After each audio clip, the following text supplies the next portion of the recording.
नमस्कार दोस्तों, आप सभी देख रहे हैं यूट्यूब हॉन्टेड स्टोरीज चैनल। मैं हूं सैम। आज मैं आप सभी के लिए लेकर आई हूं एक और सच्ची और डरावनी कहानी।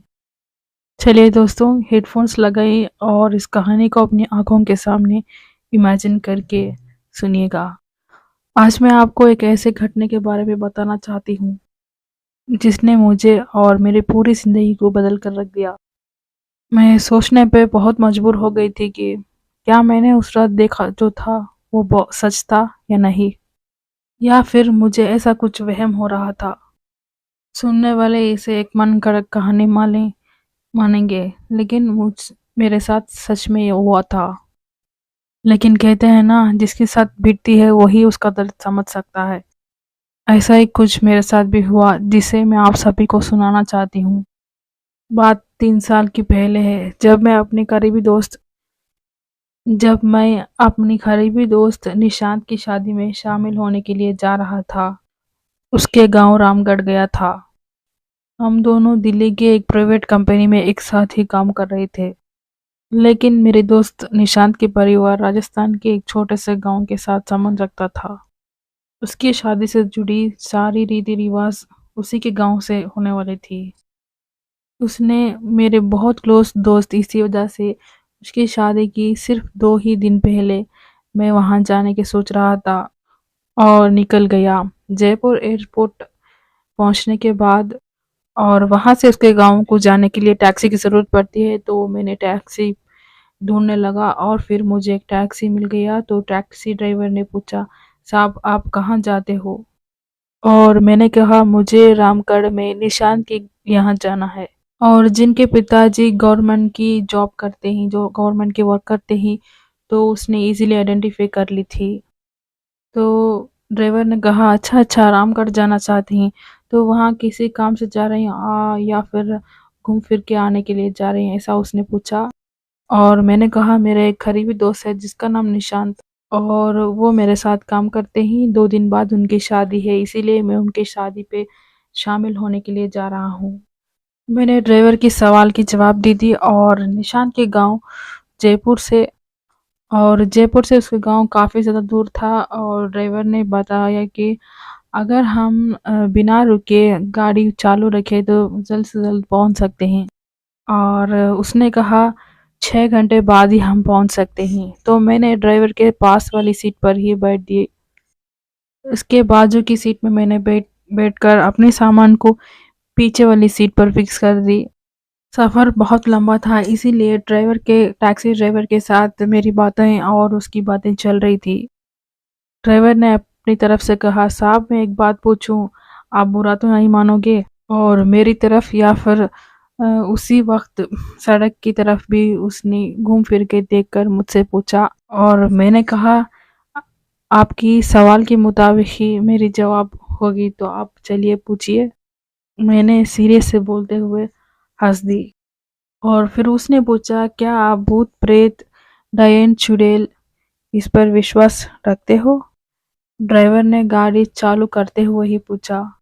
और मैंने कहा, मेरे हिसाब से भूत प्रेत डायन ये सब कुछ नहीं होता, इंसान के सोच की वजह से ही ये सब कुछ दिन बाद उन लोगों मानने लगते हैं, तो मुझे उस पर यकीन नहीं है, ऐसा मैंने कह दिया। लोग किसी और को बेवकूफ़ बनाने के लिए है इस तरह की बातें लेकर उन्हें बेवकूफ़ बनाते हैं, तो मैंने इस पर यकीन नहीं करता।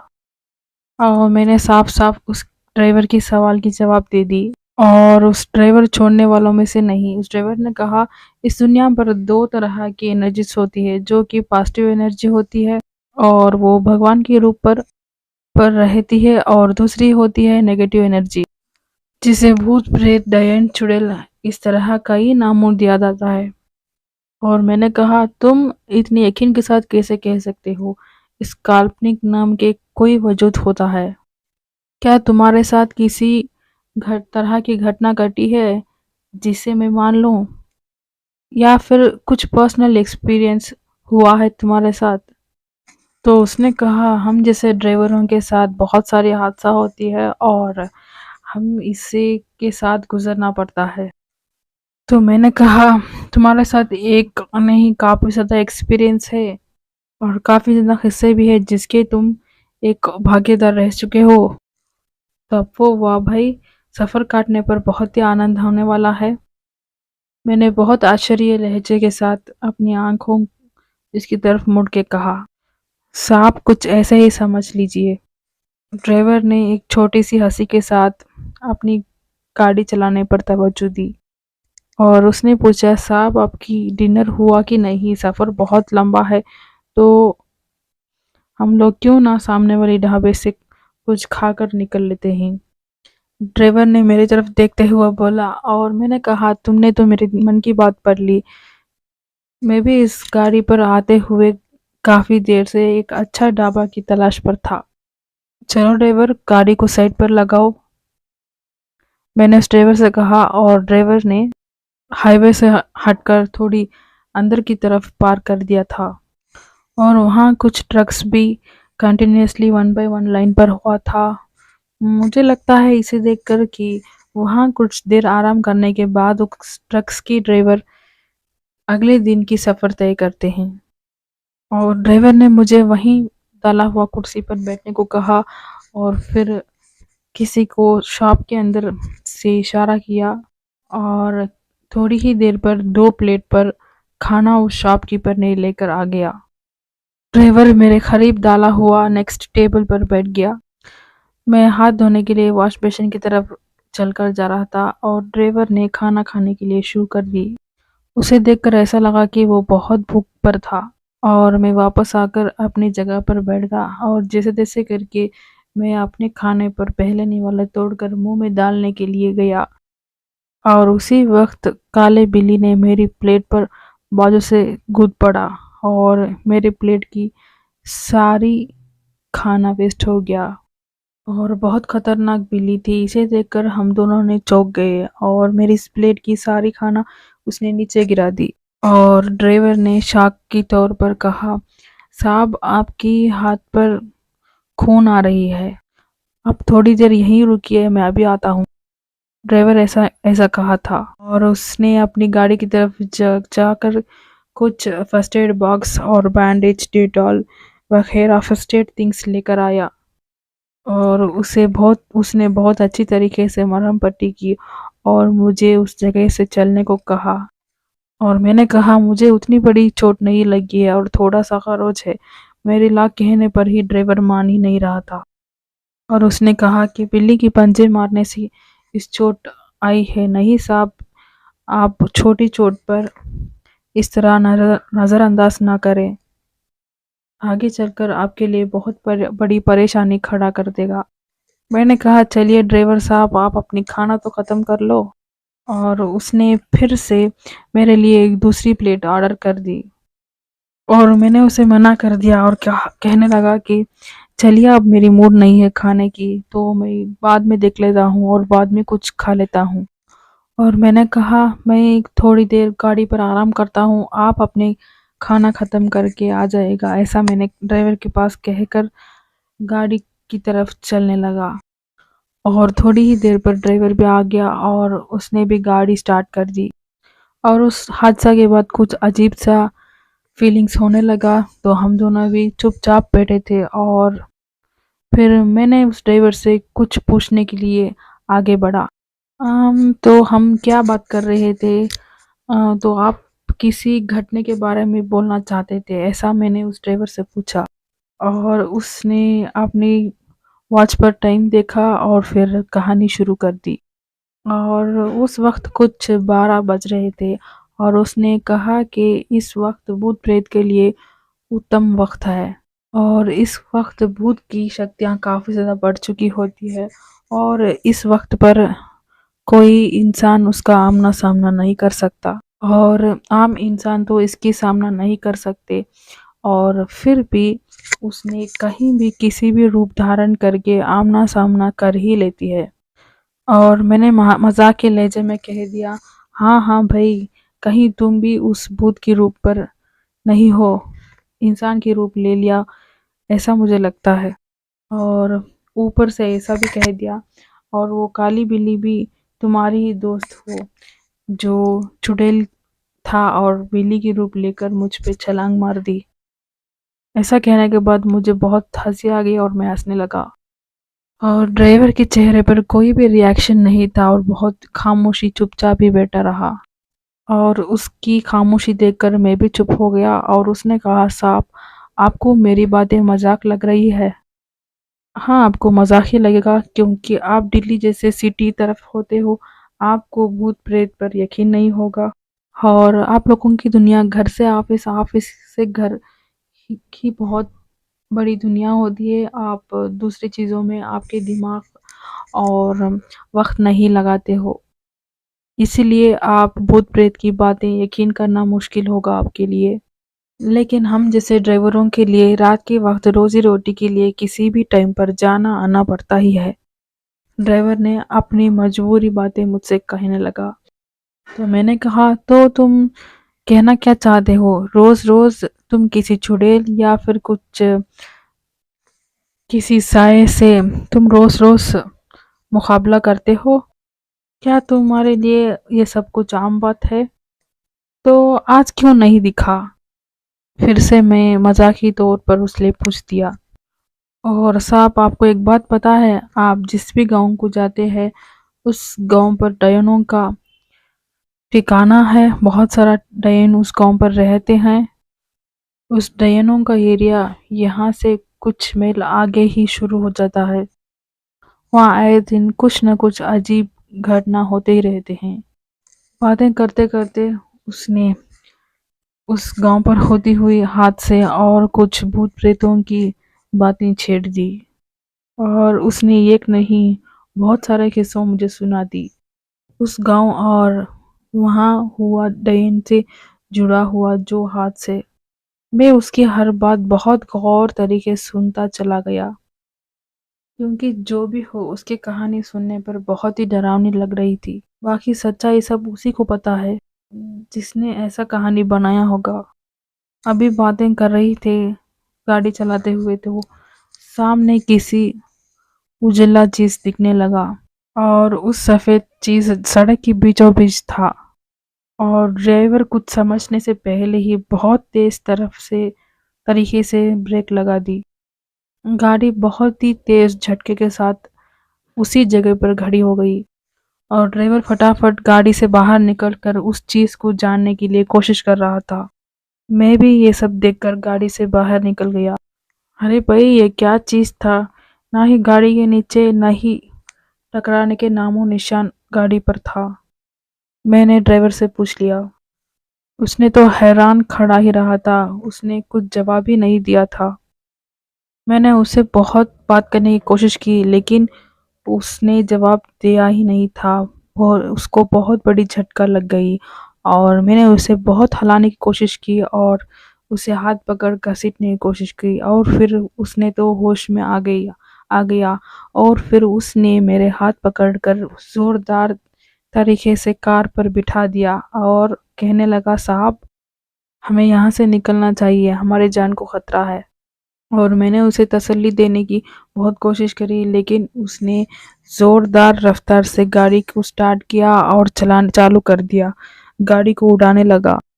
और मैंने भी इस बात को ऐसे ही ले लिया था, जो कि एक चीज़ रोड पर मैंने देखा और फिर कुछ भी नहीं था, तो मुझे भी थोड़ी अजीब ही लगा। और फिर मैंने इस सारी बातों को दिमाग पर रखना नहीं चाहता था और उसे भूलना चाहता था। और मैंने कहा कि ड्राइवर से, अरे ड्राइवर साहब, आपने आखिर इतना क्यों डर गए? और मैंने उसे तसल्ली देने की तरह ऐसा कहने लगा कि वो कोई जंगली जानवर होगा। आप हमारी गाड़ी को देखने की वजह से इधर से उधर निकल कर चल गया होगा और फिर वो जोरदार रफ्तार से जंगल की तरफ भाग गया होगा। इस पर घबराने की और डरने की बात क्या है? ऐसा मैंने कहा। और उसने कहा, नहीं साहब, वो कोई जानवर नहीं, छलावा ही था। उसने बहुत डरते हुए लहजे से कहा, छलावा? ये क्या बला है? मैंने चौंकते हुए उससे कहा, आपने देखा नहीं साहब, गाड़ी पर उसकी टकराते हुई कोई भी नामो निशान नहीं था। वो गाड़ी से टकराकर ऐसे ही आर पार चला गया। वो छलावा ही था साहब। छलावा कभी भी किसी का रूप ले सकता है और कहीं भी आ जा सकता है। और कहीं सुनसान जगह मिल गया तो इंसान को उसकी मंजिल से भटका देता है और इंसानों को वीराने में ले जाकर मार देता है। और वीरान जगहों में इसकी शक्ति बहुत बढ़ जाती है और भीड़-भाड़ पर कुछ नहीं करता। लगातार घबराते हुए लहजे पर ड्राइवर ने बोलता ही चला गया था, जैसे उसने रास्ते पर कोई छलावा ही देख लिया था। तो मैं ये मान के चलूँ, तुम्हारे साथ कोई जलावे के साथ भी अनुभव रहा है? मैंने ड्राइवर से जलावे के बारे में जानने की बहुत कोशिश की, लेकिन उसने कहा नहीं साहब, जलावे के साथ मेरा कोई लेना देना नहीं हुआ था। लेकिन मेरे खानदान में मेरे दादाजी के साथ कुछ हादसा जलावे के साथ हुआ था। ड्राइवर ने फिर से कोई और नई नई कहानी शुरू कर दी थी। मुझे तो इस तरह की हॉरर स्टोरीज सुनना बहुत पसंद था, तो मैं उस स्टोरी को मजा लेने लगा। मैं तो उससे कहने लगा, चलो एक और कहानी, आपकी दादा की स्टोरीज भी सुना दो। ये बात तब का था, तब मुझे सिर्फ 9 साल ही था।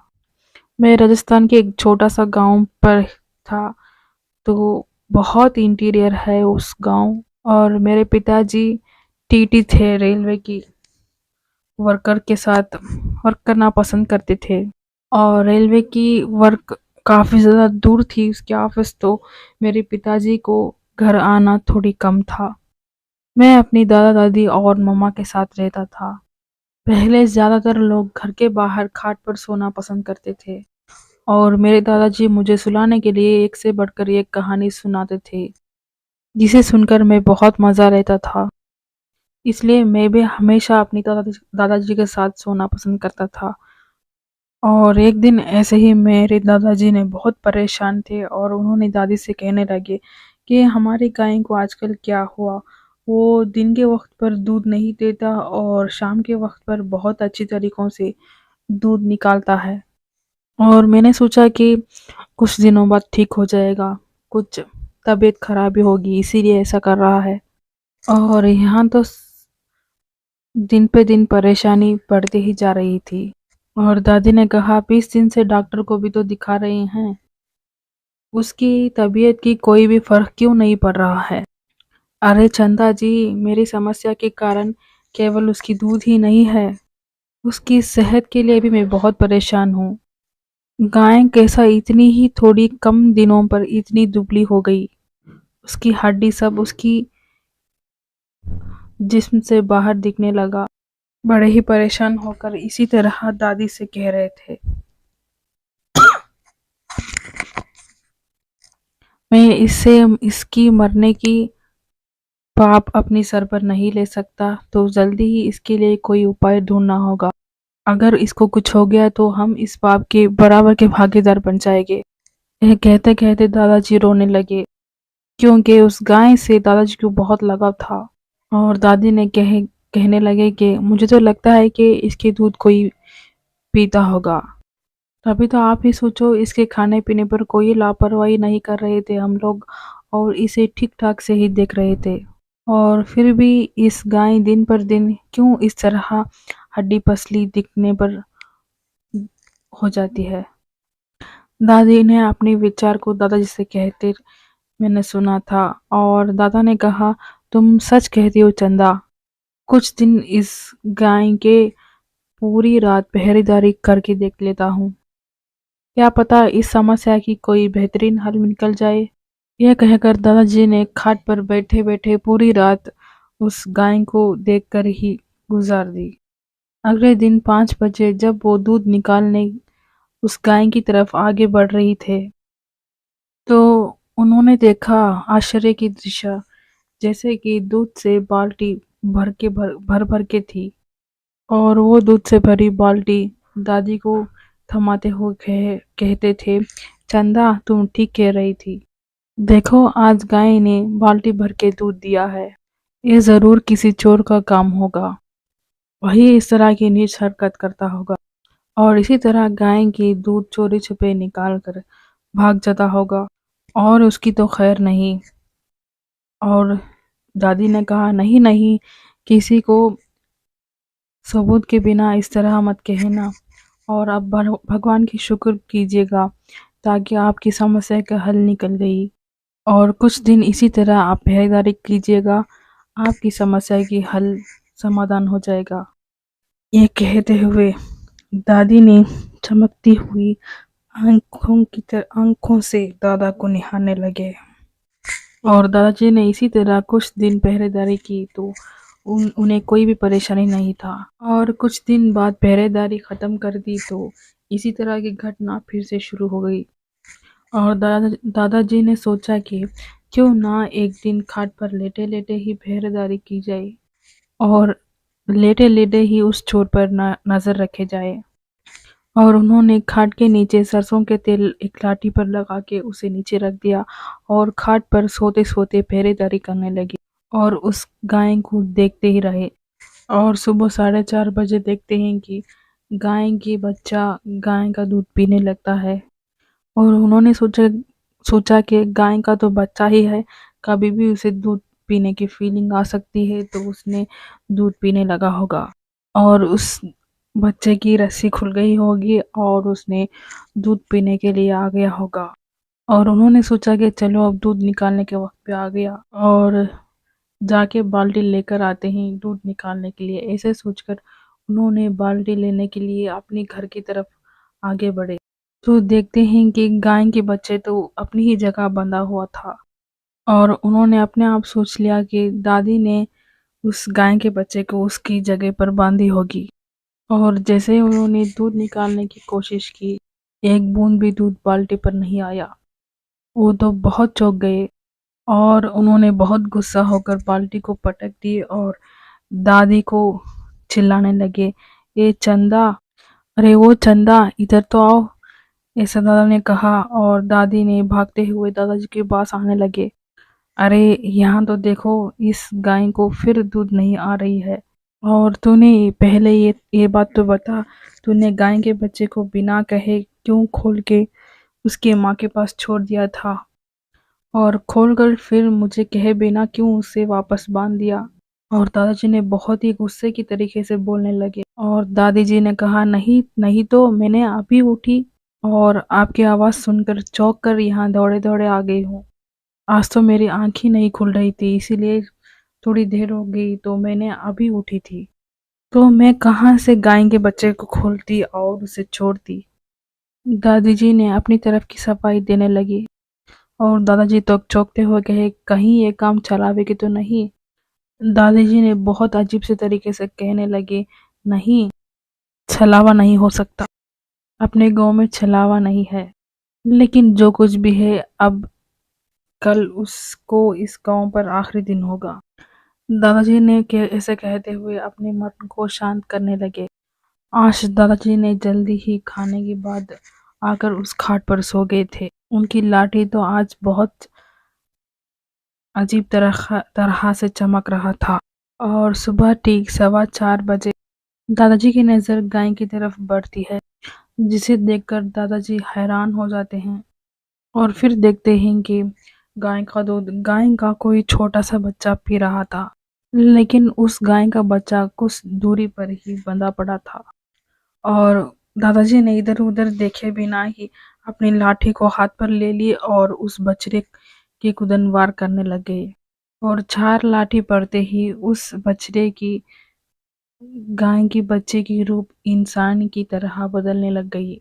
और दादाजी ने दोनों हाथ से उसे कसकर पकड़ लिया और गाय की दूसरी खोटे की तरफ उसे घसीट कर ले गए और उसे बांध के डाल दी।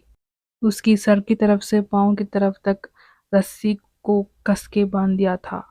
और उसके बाद लाठी से बहुत खूब मारने लगे। और जलावा अपने दोनों हाथ को जोड़कर गिड़गिड़ाने लगा। दादाजी वो बहुत तेज रफ्तार से लाठी बरसा रहे थे उस जलावे पर। और उस जलावे ने बहुत जोरदार तरीकों से चीख मार के माफी मांग रहा था। और उसने भागने की बहुत कोशिश की। ये आवाज सुनकर दादी और मम्मा दौड़ते हुए बाहर भागकर आ गए।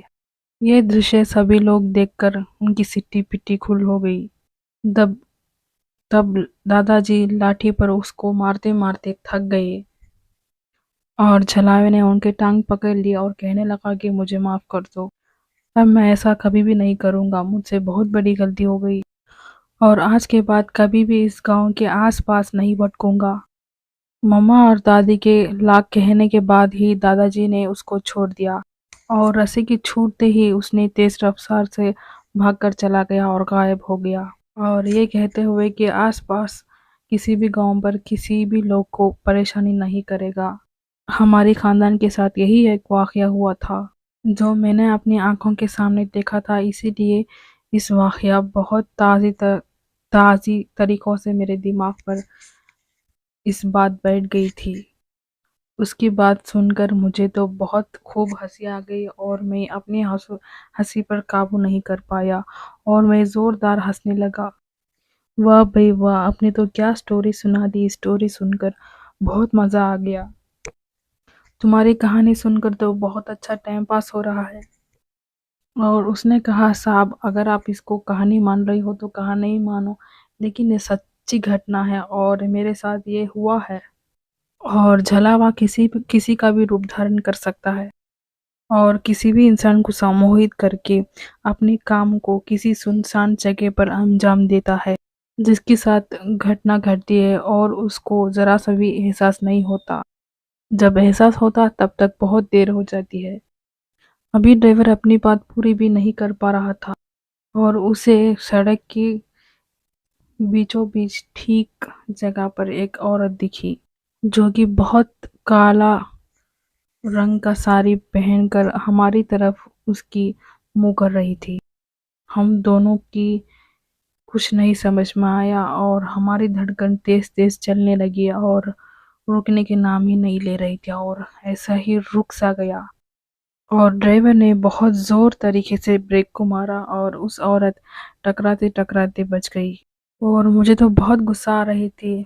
मैंने फटाक से दरवाज़ा खोला और मैंने ज़ोरदार रफ्तार से दरवाज़ा खोली और बाहर निकल के कहा, अरे पागल हो क्या? इस तरह सड़क पर बीचों बीच खड़कर गाड़ी को रुकवाता है क्या? अगर आपको कुछ हो जाता तो जाते जाते हमें भी ले चल जाती। इतना सुनते ही वो औरत जोरदार से रोने लगी।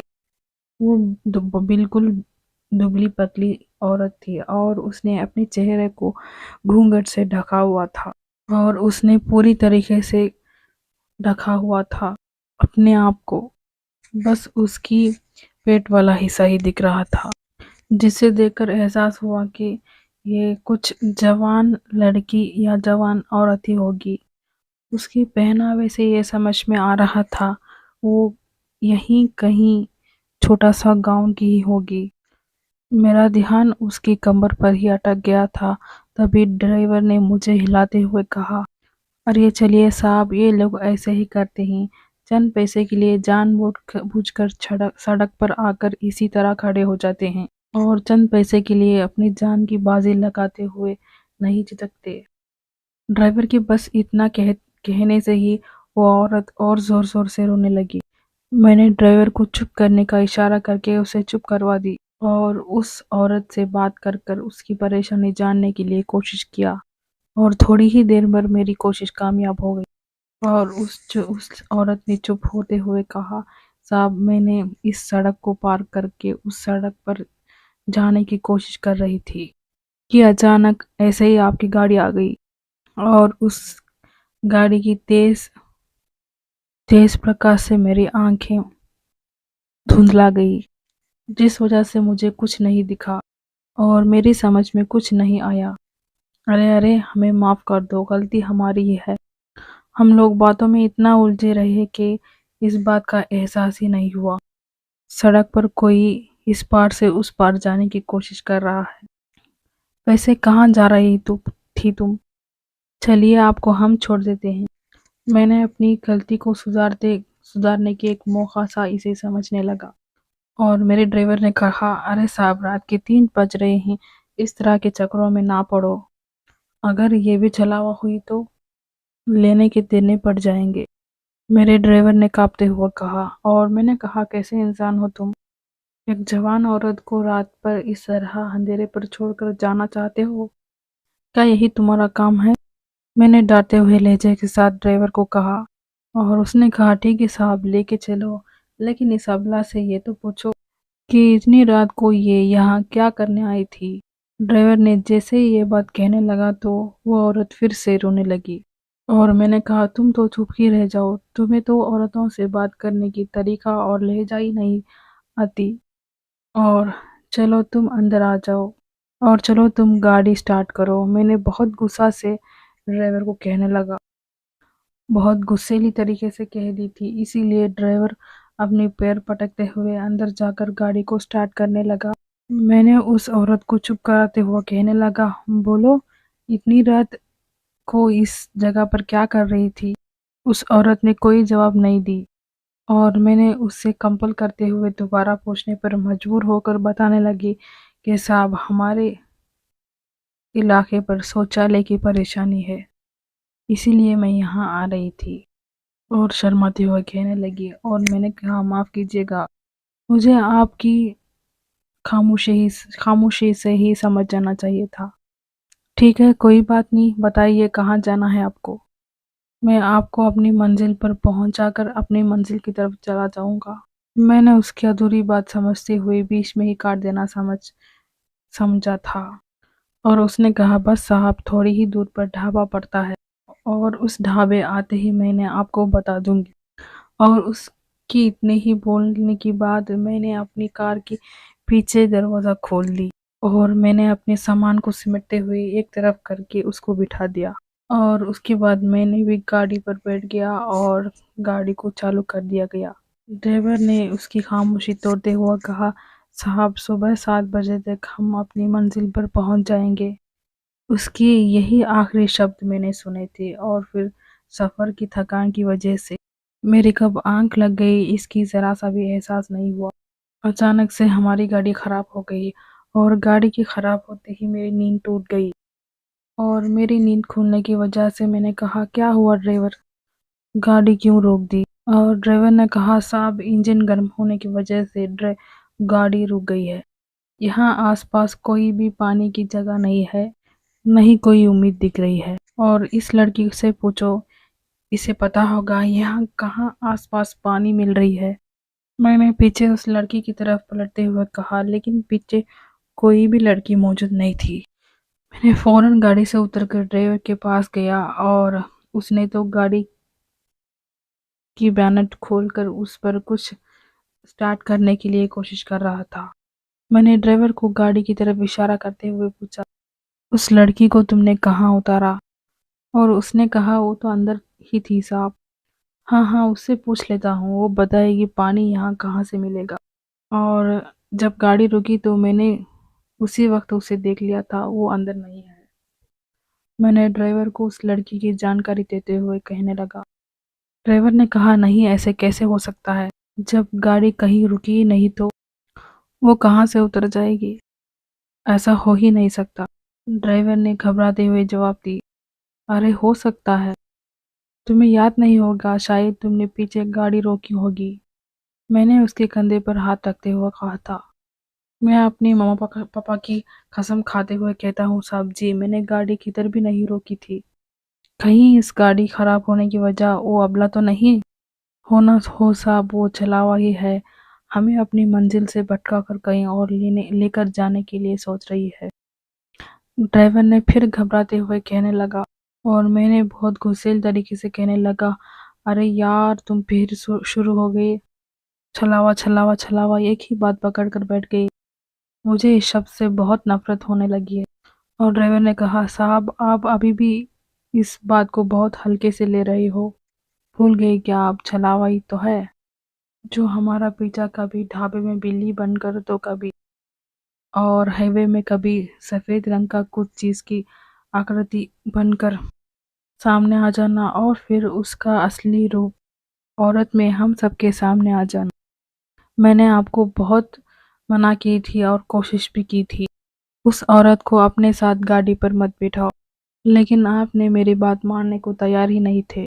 अब हम दोनों पूरी रात इस सड़क पर भटकते रहेंगे और वो औरत सुनसान जगह पर ले जाकर हमें ऐसे ही अपने शिकार बना लेगी।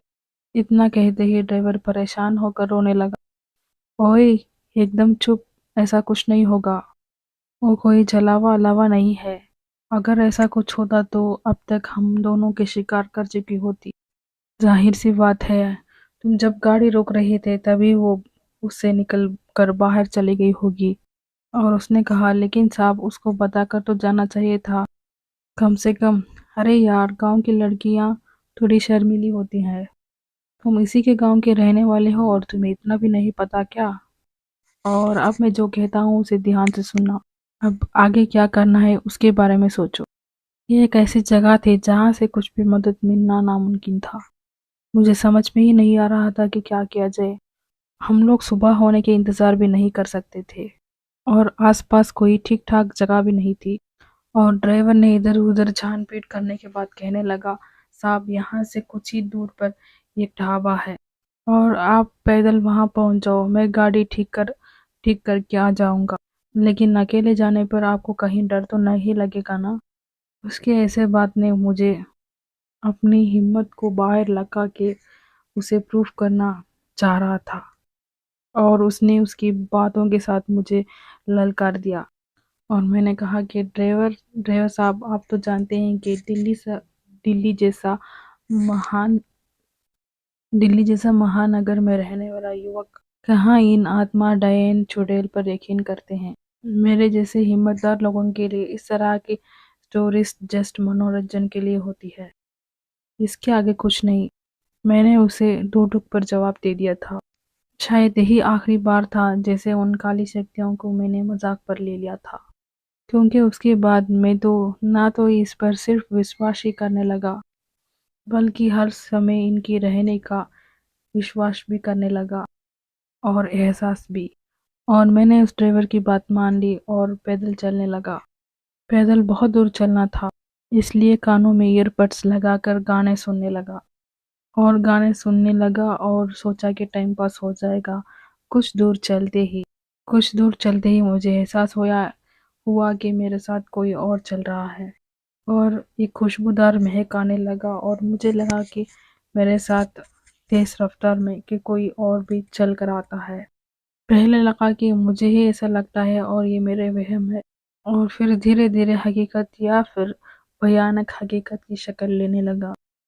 पहले मुझे सिर्फ एहसास हो रहा था कि कोई मेरे साथ साथ चल रहा है, लेकिन धीरे धीरे किसी की शारीरिक आकृति मुझसे कुछ ही दूर पर दिखने लगी। अगले ही पल वो मेरे सामने खड़ी थी। हवा की हवा की तरफ से उसके घूंघट बार बार इधर उधर हो रहा था। उसी उसी हवा के कारण उस घूंघट की उड़ने की वजह से उसके चेहरे की दीदार हो रहा था। वो बहुत ही खूबसूरत लड़की थी। उसकी जिस्म बिल्कुल दुबला पतला था। उसकी कमर की जगह मैंने देखते ही चौंक गया। ये वही लड़की थी जो मेरी टैक्सी पर आ रही थी। मेरी कुछ भी समझ में नहीं आ रहा था। मैं इस बात की खुशी मनाऊं या फिर मुझे फंसाने के लिए ये कोशिश कर रही, इस बात के लिए मैं परेशान हो जाऊं। मैंने इन्हीं ख्यालों में खो गया था और उसने पूछा, इतनी रात को अकेले आप कहाँ जा रहे हैं? मैंने उससे अपनी कहानी बता दी और कैसे हमारी गाड़ी खराब हो गई और मैं पैदल चलने के लिए मजबूर हो गया। और मैंने भी उससे फिर यही सवाल पूछा, तुम इतनी रात को यहाँ क्या कर रही हो? मेरी बात को वो गौर से सुनते हुए बोली, मैं अक्सर इस रास्ते पर आती जाती रहती हूँ। इससे पहले मैं उससे कुछ और पूछता, उसने मुझसे बोला, आपकी दोस्त की शादी तो कल है ना, आप कैसे पहुंच जाओगे? उसकी ये सवाल सुनकर मैं हैरान रह गया। उस लड़की को ये सब बातें कैसे पता? मैंने अगले ही पल उससे पूछा, आपको मेरे दोस्त की शादी के बारे में कैसे पता? मैंने तो आपको इस बात की जिक्र ही नहीं किया था। उस लड़की ने मेरी बात सुनते ही और उसने ऐसे ही कह दिया, बस ऐसे ही। मैंने पूछा, तुम्हारा नाम क्या है? और मेरी इस सवाल के बाद उसने कहने लगी, मेरा नाम चमेली है। और मैंने उसकी आवाज़ को गौर करते हुए सोचने लगा, इसकी आवाज़ बिल्कुल ही उसी लड़की के साथ मिलती जुलती थी। कुछ देर पहले मैंने अपनी गाड़ी पर बिठाया हुआ था और पता नहीं फिर अचानक कहाँ गायब हो गई थी। उसका कोई पता नहीं चल पाया। मैंने उससे अपने शक को दूर करने के लिए पूछ ही लिया, तुम वही लड़की हो ना जिसे थोड़ी देर पहले मैंने लिफ्ट दिया था, जो बिना बताए गाड़ी से उतरकर गायब हो गई थी? और वो मेरी बात सुनकर मुस्कुराने लगी और कहने लगी, आपको क्या लगता है साहब? आपको क्या लगता है साहब, कोई आपको इतनी आसानी से आपके पीछा कैसा छोड़ सकता है? ये कहकर वो ज़ोर-ज़ोर से हँसने लगी। मेरे समझ में कुछ नहीं आता आया था कि उसकी जवाब में हाँ थी या ना, या फिर उसकी जवाब में कई सवाल थी। मतलब इसका मतलब ड्राइवर सही कह रहा था कि तुम वही छलावा हो, कि तुम है इस तरह की सुनसान हाईवे पर किसी न किसी जगह पर मिलती हो, फिर किसी सुनसान जगह पर सम्मोहित करके जान ले लेती हो। ये कहते-कहते मेरी बातें खामोशी में बदल गई और उसने कहा, क्या साहब आप तो डर ही गए। आपके डरने की कोई ज़रूरत नहीं है। आप नेक दिल के इंसान हो, इसलिए आपको छोड़ रही हूँ, क्योंकि इस हाईवे पर सुनसान जगह पर चमेली की फ़ायदा ही उठाने वाले होते हैं। ऐसा उसने कहते-कहते चुप हो गई और उसने अजीब-सा गाना गुनगुनाने लगी और मैं चुपचाप चलता रहा और बहुत मुश्किल से कुछ सामने बढ़ने लगा तो बहुत बड़ा पेड़ दिखाई देने लगा। मैं तो उसकी तस्वीर उतारने लगा, तो उस लड़की ने मेरे हाथ पकड़ते हुए बोली, अरे ये क्या कर रही हो? ऐसा नहीं करते। मैंने अपना हाथ छुड़वाते हुए पूछा, क्यों? क्यों? मैं तो सिर्फ तस्वीर ही लेता हूँ, इस पे गलत बात क्या है? तो उस लड़की ने मुस्कुराते हुए बोली, इस इलाके में रात के समय तस्वीर नहीं लेते। मैं उसके बात समझ नहीं पा रहा था और सोचने लगा, इसके पीछे उसका मकसद क्या है? मैं कुछ कहने से पहले अपना कैमरा अंदर रख दिया। अचानक मेरी नज़र पेड़ से कुछ दूर खड़े हुए 3 औरतों पर गई। उन तीनों ने भी इसी तरह घूंघट ओढ़ रखा था। उन तीनों औरत धीरे-धीरे मेरे पास आने लगी, लेकिन जैसे-जैसे उन तीनों औरत मेरे पास आने लगी, उनके चेहरा नज़र आने लगा, जो बहुत डरावना और खौफनाक था। उस औरतों ने मुझे अपने पास बुलाने लगी, लेकिन चमेली ने उनका इशारा देख लिया और मुझे तेज़-तेज़ चलने के लिए बोला और मैं तो सिर्फ चला ही नहीं, भागने लगा।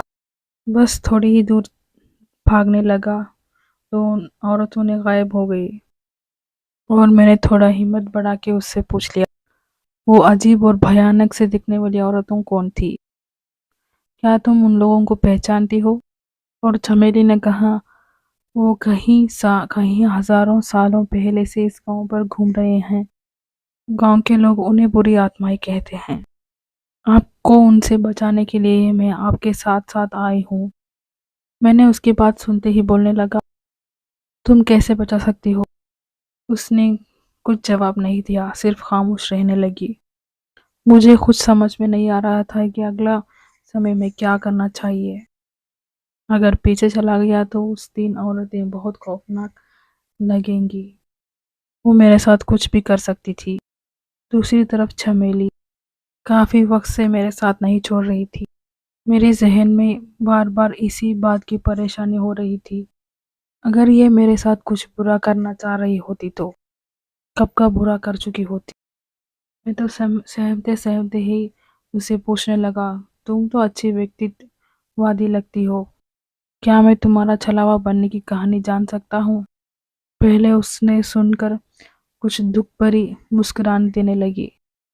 फिर वो कहने लगी, साहब आप मेरी कहानी सुने तो इसे काल्पनिक कहानी समझ सकते हैं, लेकिन मैं तो यही कहूँगी कि ये कहानी नहीं है, मेरा काला अतीत, जिस अतीत ने मेरी हँसती-खेलती ज़िंदगी को आग लगा दी और हमेशा के लिए मुझे इस सुनसान इलाकों में भटकने के लिए परेशान होके इस वीराने में तड़पने को छोड़ दी। सन 1917 पर मोहनगढ़ नाम का एक गांव हुआ करता था, जो कि जयपुर से 134 किलोमीटर का था। हाँ, तो मैंने इसी गांव में अपनी जीवन की खुशी की आनंद लेते हुए गुजारती थी।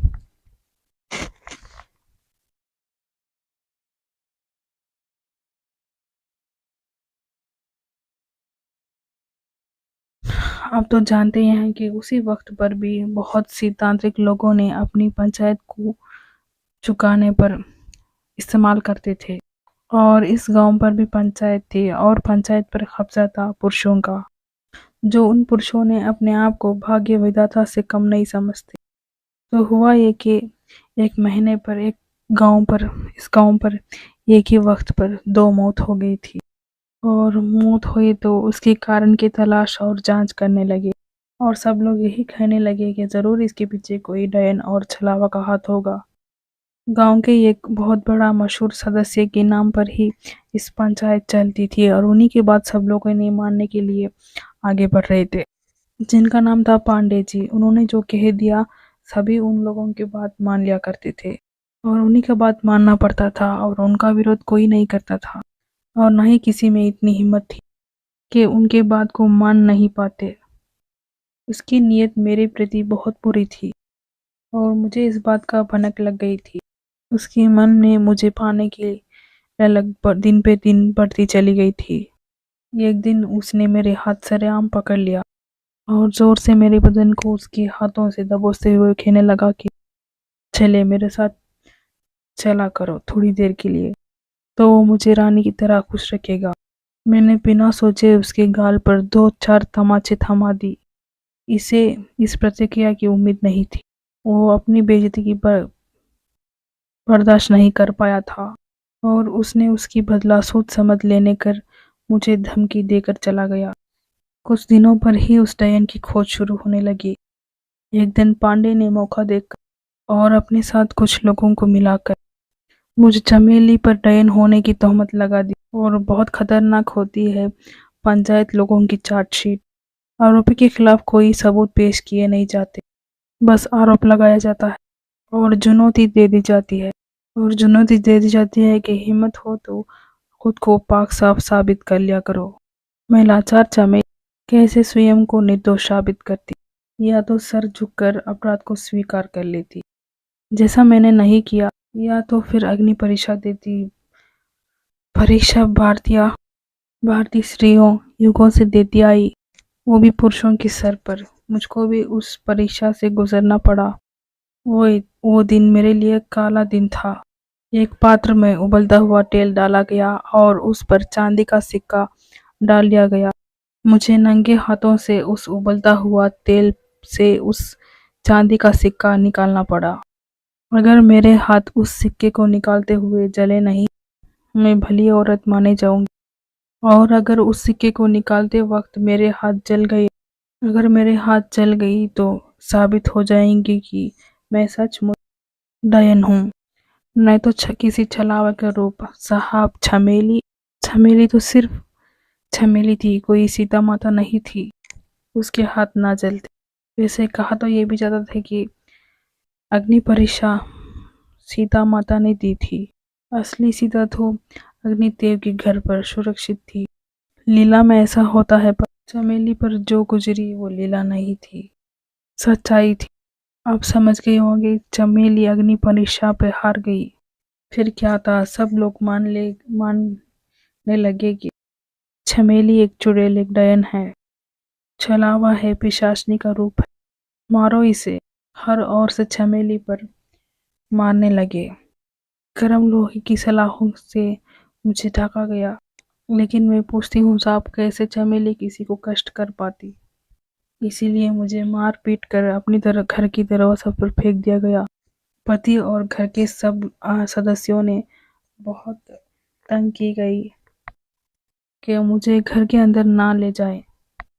लेकिन उसी तरह मुझे जैसे तैसे करके कुछ सदस्यों ने अस्पताल को ले जाने के लिए कोशिश कर रहे थे, लेकिन जाते वक्त ही मेरी जान जिस्म को छोड़ दी।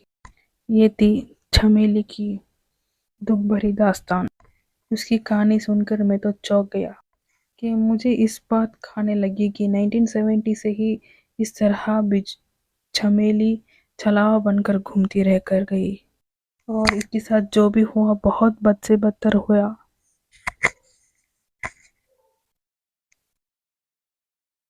स्त्रियां यहाँ पहले भी मनोरंजन का साधन थी, और यहाँ और नहीं चल पाई तो उनको डयन या छलावा का नाम देकर। कि उस वक्त पर भी स्त्रियों के ऊपर कितना जुल्म हुआ करता था, और स्त्रियों के ऊपर इस तरह की जुल्म पहले भी हुआ करता था और आज भी होता है। इन्हीं सब बातों में खोया हुआ मुझे पता ही नहीं चला। सूर्योदय हो चुका था। हम बहुत दूर चलकर आ गए थे। झमेले ने मेरी तरफ कहा, और अगले मोड़ से 400 मीटर की दूर पर आपकी दोस्त की घर आ जाएगा, और आपके लिए अब रास्ता भी सुरक्षित है। अभी मुझे चलना चाहिए। मैंने उसकी बातों को सुनने के बाद कहने लगा, क्या तुम आगे नहीं आओगे? कि उसने आप उसकी घूंघट को ऊपर करते हुए बोलने लगी, साहब, मेरी मंजिल तो यही है। आप जब भी मुझसे मुलाकात करना चाहते हैं, रात के पहर पर इसी जगह पर मैं आपको मिल जाऊंगी। और उसने घूंघट उठा दी और बहुत ही खूबसूरत लगने लगी, और मेरी नज़र उसके चेहरे से हटने का नाम ही नहीं ले रही थी। तो मेरे दिल कहने लगा कि काश ये हमारी मंजिल तक मेरे साथ चलती, कितना अच्छा होता। जाते जाते उसने मुझसे कहने लगी, साहब, हर आत्मा बुरी नहीं होती, बस उसके नसीब ही बुरे होते हैं, जो कि उसके मरने के बाद भी पीछा नहीं छोड़ते। उसकी बात मुझे सीधा साफ समझ में आ रहा था, और मुझे समझ में आ गया कि वो एक अच्छी आत्मा थी, मुझे और मुझे बुरी आत्मा से बचाकर मेरे साथ साथ मुझे हिफाजत के साथ यहाँ छोड़ने के लिए आ रही थी। और इस घटना के बाद मुझे उसे भूलने का नाम ही नहीं ले रहा था। मुझे उसकी बहुत याद आ रही थी। और फिर अपने दोस्त के साथ शादी पे अटेंड करके चमेली को मैं बहुत याद करने लगा, और फिर हमारी वहाँ की हॉलीडेज़ ख़त्म करके अपनी जॉब पर फिर लग गई। बस चमेली सिर्फ दिल पर ही रह गई। बस कहानी यहीं तक थी। हेलो दोस्तों, कहानी यहीं तक थी। अगर आपको स्टोरी अच्छा लगा तो प्लीज़ लाइक शेयर सब्सक्राइब करें। यूट्यूब हॉन्टेड स्टोरीज चैनल को सब्सक्राइब करके बेल आइकन पर क्लिक कर दें, ताकि हमारी अगली वीडियो नोटिफिकेशन आपको इजीली मिल जाएगी। हमारी न्यू चैनल है, तो अगर आपको इस पर कुछ भी गलत महसूस हुआ तो उसके लिए आई एम सॉरी। अगर आपको हमारी स्टोरी अच्छी लगी तो प्लीज़ लाइक शेयर सब्सक्राइब करें, और फ्रेंड रिलेटिव शेयर भी करें। अगर आपको इस तरह की हॉन्टेड हॉरर थ्रिलर स्टोरी सुनना मनोरंजन लगता है और पसंद आती है तो प्लीज़ हमें सपोर्ट कीजिएगा। Thank you.